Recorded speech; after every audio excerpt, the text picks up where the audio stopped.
karena memiliki tambang emas dan tembaga dengan kandungan yang sangat melimpah. Hingga provinsi ini menyumbang 14% pendapatan. Namun sayang, gelar provinsi terkaya ini tidak dibarengi dengan kesejahteraan rakyatnya. Justru yang mereka rasakan hanyalah kerusakan lingkungan dan sengketa lahan dengan pengelola tambang.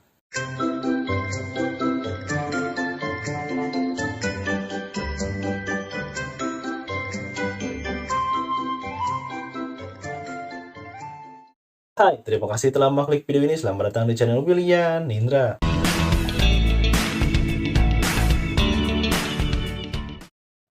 Apa kabar semuanya? Semoga dalam keadaan sehat dan baik-baik saja. Pada episode kali ini kita akan membahas tentang Bougainville, sebuah calon negara baru yang terletak di bagian timur negara Indonesia. Negara ini memerdekakan diri dari Papua Nugini. Bagaimanakah sejarahnya? Ini dia pembahasannya. Bougainville merupakan provinsi dengan otonomi khusus di negara Papua Nugini yang memilih merdeka menjadi sebuah negara berdaulat. Bougainville atau Pulau Bougainville ini memiliki luas mencapai 1.318 km persegi yang terletak di bagian timur Pulau Papua dan sebelah barat dari Kepulauan Solomon. Di tahun 1898, wilayah ini diklaim milik Jerman, tapi di tahun 1914 berhasil diduduki oleh Australia. Kemudian pada Perang Dunia Kedua, Bougainville berhasil dikuasai Jepang pada tahun 1942, tetapi berselang 2 tahun kemudian, wilayah ini kemudian dikuasai oleh Amerika Serikat. Usai Perang Dunia Kedua berakhir, Bougainville dikembalikan menjadi milik Australia, dan ketika Papua Nugini merdeka pada 16 September 1975, Australia menyerahkan Bougainville kepada negara tersebut. Di tahun 1960-an terjadi penambangan besar-besaran di sana, hingga di tahun 80-an Bougainville dikenal sebagai provinsi terkaya di Papua Nugini karena memiliki tambang emas dan tembaga dengan kandungan yang sangat melimpah. Hingga provinsi ini menyumbang 14% pendapatan bagi negaranya. Namun sayang, gelar provinsi terkaya ini tidak dibarengi dengan kesejahteraan rakyatnya. Justru yang mereka rasakan hanyalah kerusakan lingkungan dan sengketa lahan dengan pengelola tambang. Maka dari itu terjadilah ketegangan antara rakyat Bougainville dengan pemerintah pusat atau negara Papua Nugini.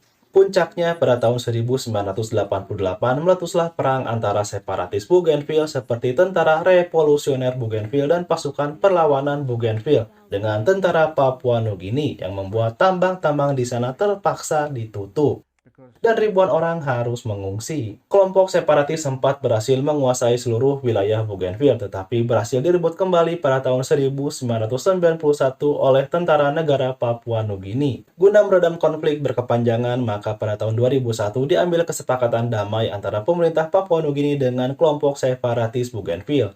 Kesepakatan damai ini berupa dijadikannya Bougainville sebagai wilayah otonomi khusus dan dijanjikan referendum kemerdekaan.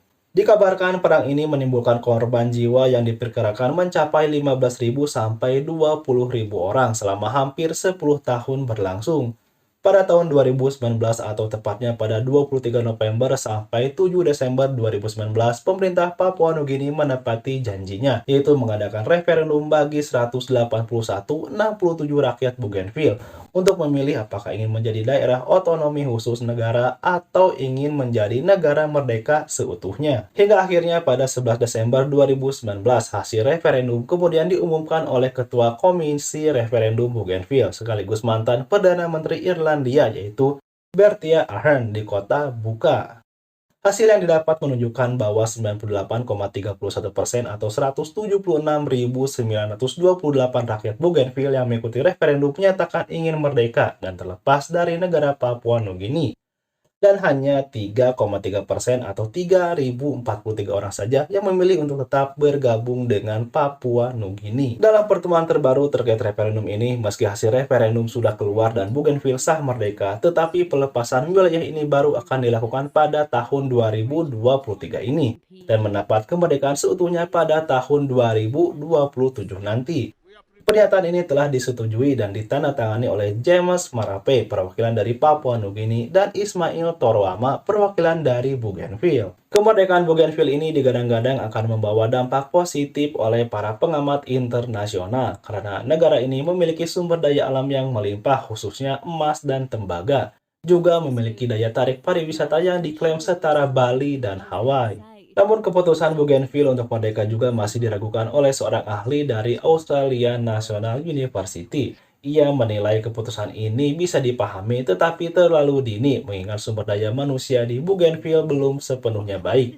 Dan ia pun masih ragu jika di tahun 2027 nanti Bougainville akan siap untuk mandiri atau merdeka seutuhnya. Dan ia khawatir langkah ini akan memicu wilayah lain di Papua Nugini untuk menuntut kemerdekaan. Dengan total jumlah penduduk yang hanya sekitar 300.000 jiwa, membuat Bougainville menjadi negara dengan populasi terkecil di dunia. Jadi itu dia pembahasan tentang Bougainville yang merupakan calon negara baru tetangga Indonesia nanti. Kita lihat saja perkembangan negara ini apakah mampu merdeka seutuhnya di tahun 2027 nanti ataukah akan ada kesepakatan baru lainnya.